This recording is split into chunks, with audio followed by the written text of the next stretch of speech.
تونم وایسم با منیصد عکس بندازم، چه برسه به اینکه برم بشینم باش حرف بزنم 2 ساعت برای من وقت بذاره.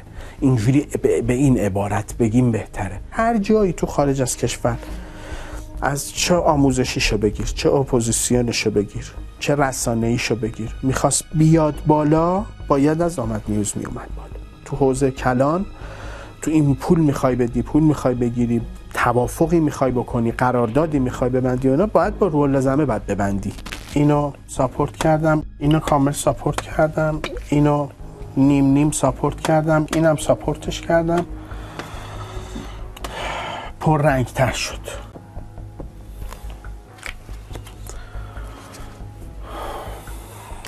در حال در این حال اینا رو هم هر کدومشون رو مدتی ساپورت کردم.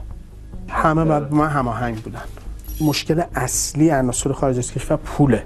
اصل تلویزیون ایران اینترنشنال از اینجا به وجود اومد که دولت عربستان، پادشاهی دفتر عربستان، دفتر ملک اومد سراغ BBC، گفت واسه من کار کن، بهت پول میدم، پول کلون بهت میدم، حق برنامه‌ای که من دارم رو بذار بیار رو.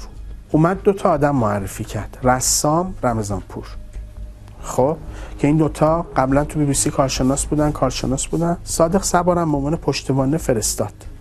پولو میدن به حسابداری BBC دولت عربستان، حسابداری BBC که همه پولا رو پرداخت میکنه، مصاحبه ها و اینور و امور مالیش. در حقیقت اون بخش امور مالی میاد بخش تزریق رو به اینا انجام میده که منجر میشه به تلویزیون ایران اینترنشنال. کادرش رو همون BBC داده، پولش هم داره از یه واسطه دیگه میاد به عنوان رسانه نه جریان ساز، به عنوان یه رسانه مکمل در کنار BBC. اینجا یکی رو داریم به اسم فخرآور، یک آدم هرزه سیاسی. شاخه اینجا میگیریم حسن شریعت مداری، اسپانسر داره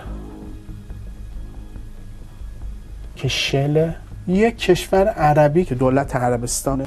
یه شخصیت پوشالی، من نمیگم دروغی. خب یه شخصیت پوشالی که خودش، ببین درجه اول خودش اگر بخواد دوست داره دنبال عشق و حال خودش باشه، در درجه اول اصلا فضای سیاسی دور باشه. نگاه اون به من نگاه یه آدمی بوده که میتونسته به ما کمک کنه، میتونسته توی این منظومه ما باشه.